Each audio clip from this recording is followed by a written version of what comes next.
In one of the wildest games of the season, the Kings fall to the Knicks 98 to 91.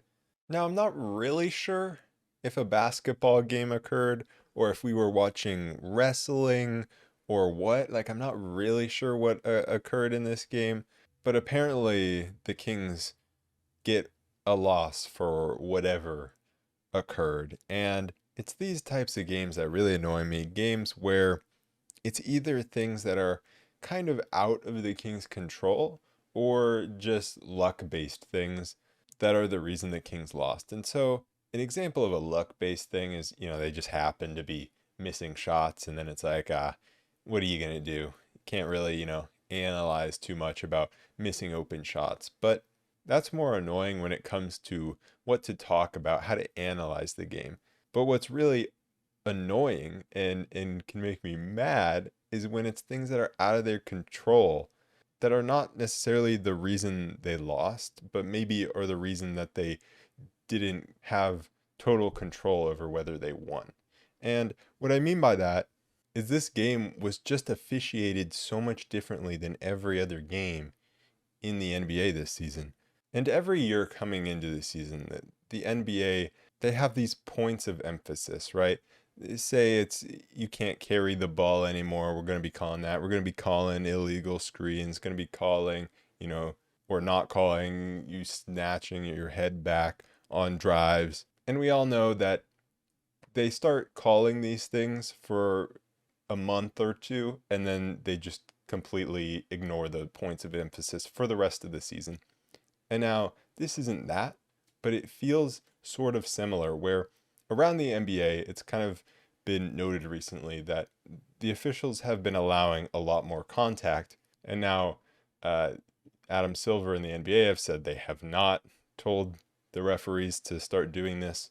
I think we pretty much know that's a lie, especially since the NBA and their competition committee, whatever it's called, are talking about rules, implementing rules or taking away rules to be able to have games be not as high scoring, have rules that favor the offense a little less.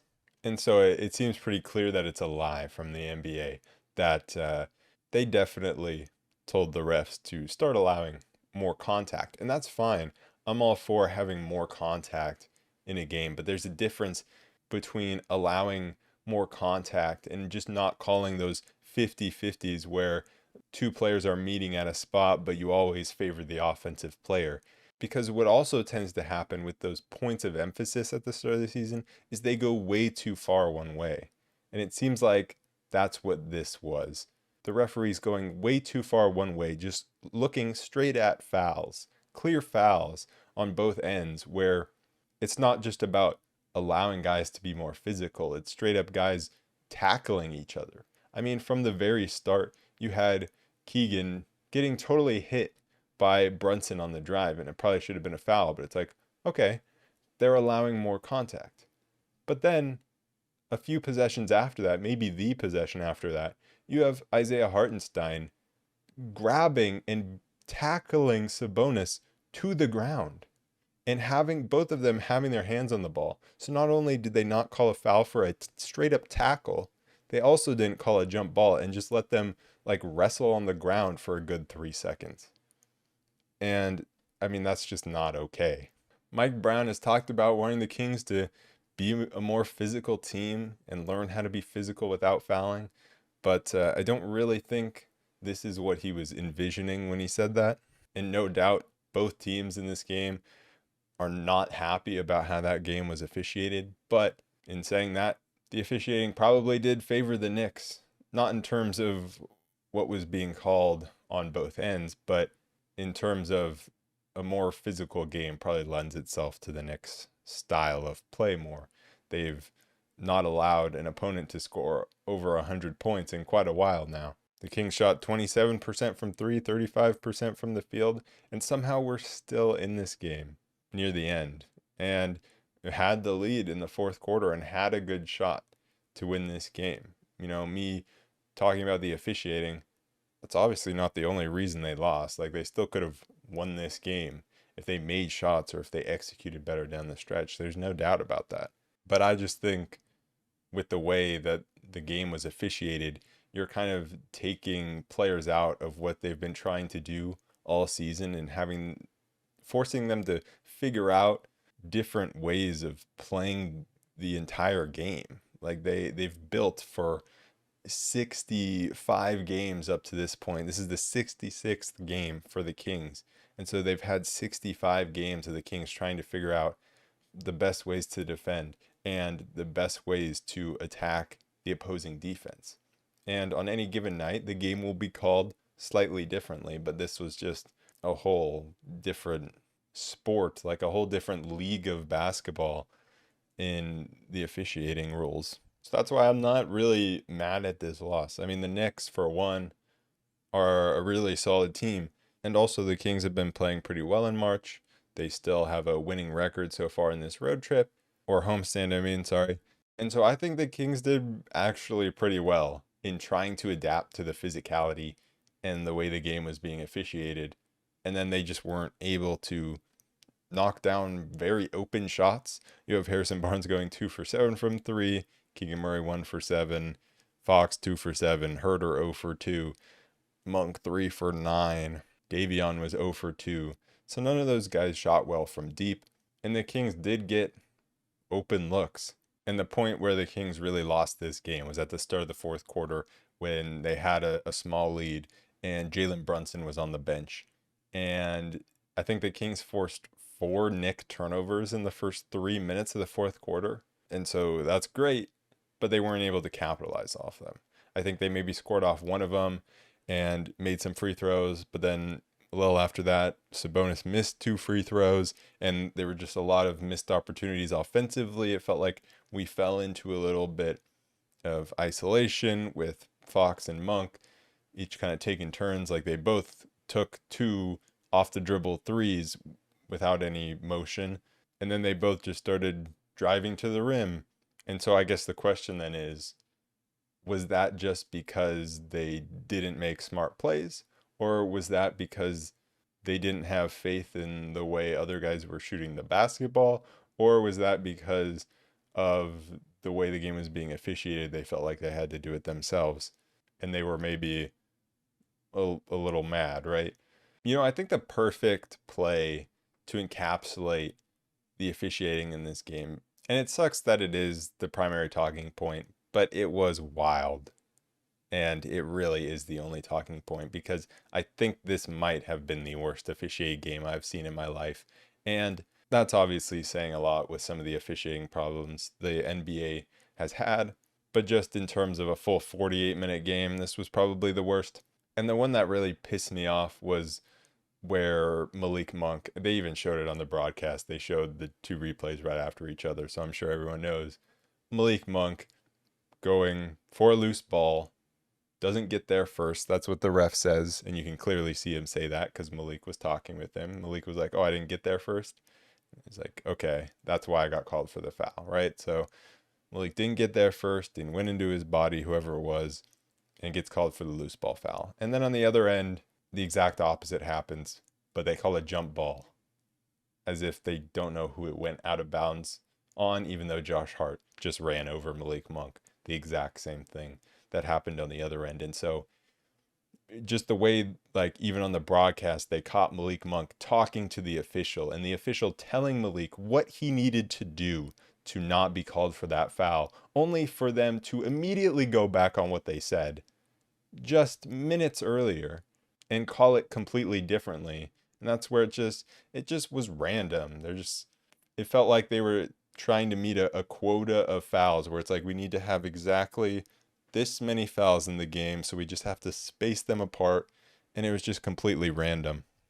But the Kings, they kept fighting throughout the game. Like they didn't have any flow, obviously. There was no point in this game where they really got any flow. Like the first quarter was just the teams chucking up shots, missing, some wild physicality, just like running back and forth a track meet, no one really scoring other than Sabonis. And then obviously a Jalen Brunson scoring for the Knicks. And that it kind of felt like the whole game, despite it being low scoring, it felt fast paced because of the physicality, not many foul calls on that physicality, and the ball never going through the hoop, and also the Knicks trying to get every offensive rebound. So it just felt like there was constant chaos. And talking about the Knicks trying to constantly offensive rebound, this is a good offensive rebounding team, even though they don't have Mitchell Robinson, who's the best offensive rebounder in the NBA. And there were plenty of missed shots to go around to get those boards, and they had 10. And so that's, not a great number to be allowing, but it's definitely not that bad. And I think the Kings actually did a pretty good job of trying to scramble and scrap for these rebounds. Because if another team is just sending a bunch of players to go grab the rebound, you're not going to get it every time, and the ball is going to be bouncing around. Sabonis can't do it himself. He needs other guys, and I don't think Harrison Barnes did a good job on the glass. I don't really think Kevin Huerter, when he was out there in his 16 minutes, did a great job. And then also when you have like Davion, Monk, Keon, it's a pretty small lineup, and so that's going to be tough. But I thought they'd scrapped pretty well. Other than that, other than a couple guys, Harrison Barnes, he's just not very quick, and so he gets beat to balls. But I think really where the problem was the Kings not being able to capitalize on the other end, because going after offensive rebounds is very much a trade-off. If you go after those offensive rebounds, that means if you don't get it, you're going to be out of position defensively. And I don't think the Kings capitalized as much as they should have off of that. I thought Sabonis did a solid job of pushing, and he made some nice plays going full court, but I think they just needed more of that. Another thing to talk about, obviously, is the Kings starting lineup, because Kevin Huerter had been out, Keon Ellis was starting. Obviously, we all know Keon Ellis undefeated as a starter. So then you insert Kevin Huerter back into that lineup, and he plays 16 minutes, goes 0 for 3 from the field, 0 for 2 from 3-point range, scores 0 points. You have Keon Ellis coming off the bench, playing 29 minutes, and I thought did a pretty solid job for what it's worth on Brunson, even though Brunson was cooking. Like, he was absolutely cooking. And obviously that last play where Brunson froze him by, calling for the screen, Keon looks for it, and he goes right by. That's not a good look at all.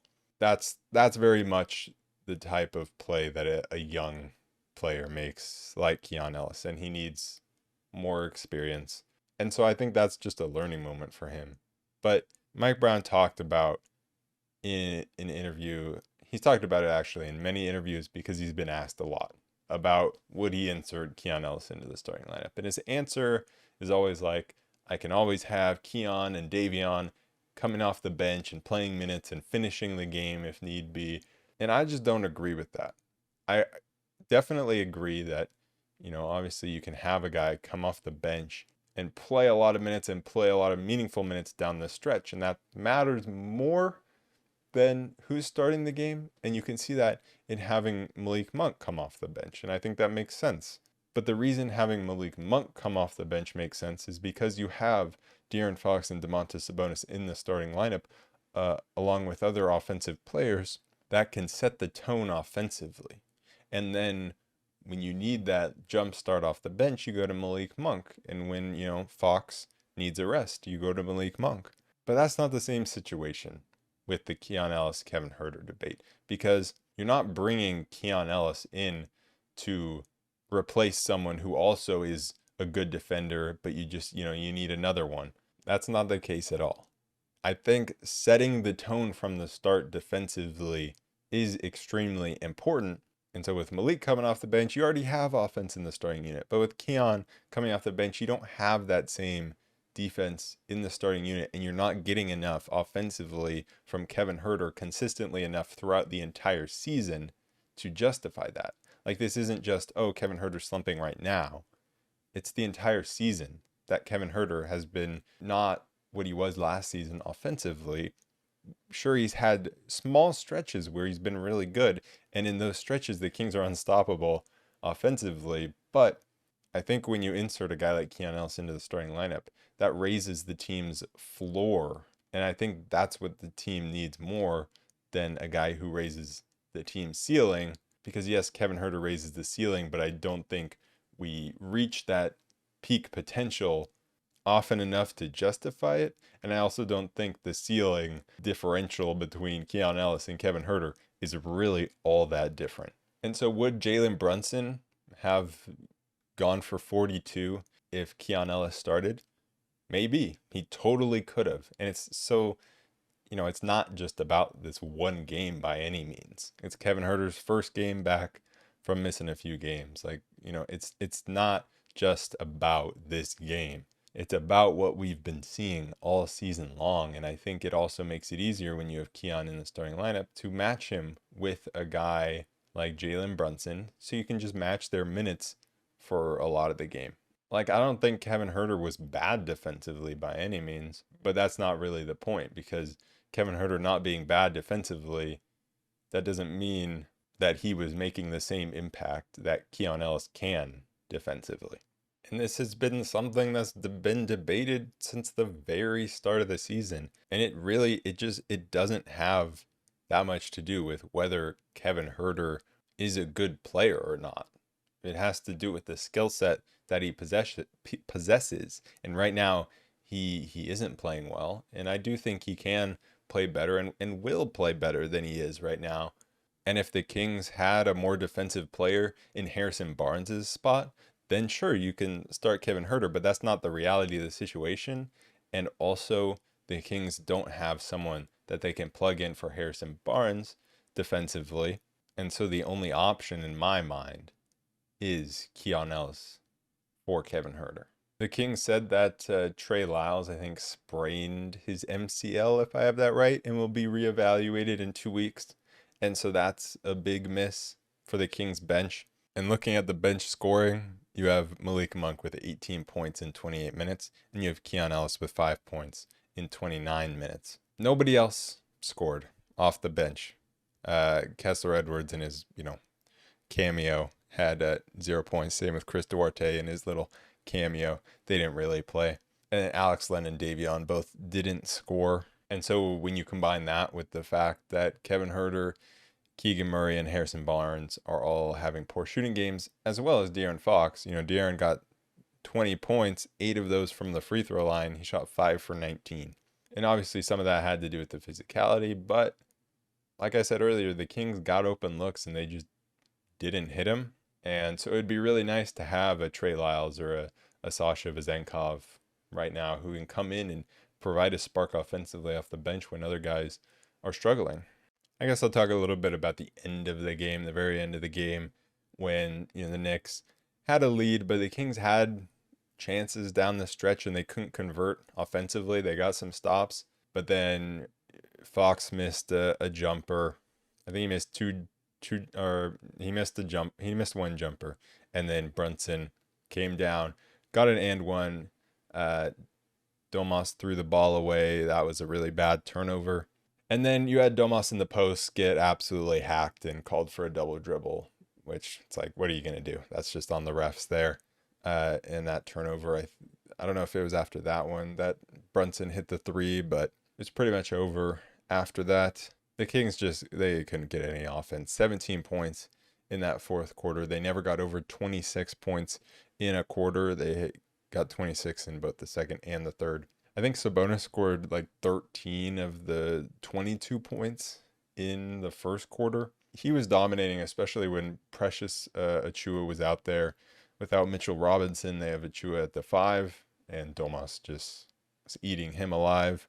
But Domas got his double-double, and the Kings actually got more offensive rebounds than the Knicks. They had 11 to the Knicks 10. Harrison Barnes with 4 offensive rebounds. I don't know why Harrison Barnes is better at grabbing offensive rebounds than defensive rebounds, but that's just the way it is. Maybe because it's more of them just bouncing to him. He doesn't have to box anyone out on that end. But the Kings had more misses, so more opportunities to get offensive rebounds. Not that many, though. The Knicks were clanking as well.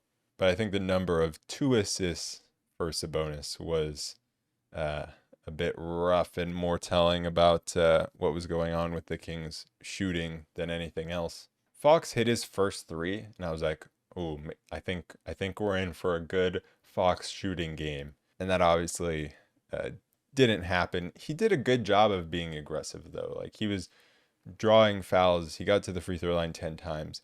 He had 9 assists, was getting into the lane and trying to make things happen. His jumper just wasn't falling, and it didn't fall in the clutch either. HBA, he had a few bad defensive moments, especially early on closeouts, and his rebounding wasn't great. He did make some timely buckets though. Like he had some good takes to the rim. Keegan just could not hit a shot, and we need him to come out of his shooting slump pretty soon. But with him, the defense is always going to be there. Malik, he kind of did his standard thing off the bench for the most part, but then he couldn't get to the rim in the fourth when we kind of needed him to. And I think the Kings in general were just struggling to get to the rim. Just looking at the bench's shot attempts, they attempted 9 2-point field goals, and they attempted 13 3-point field goals.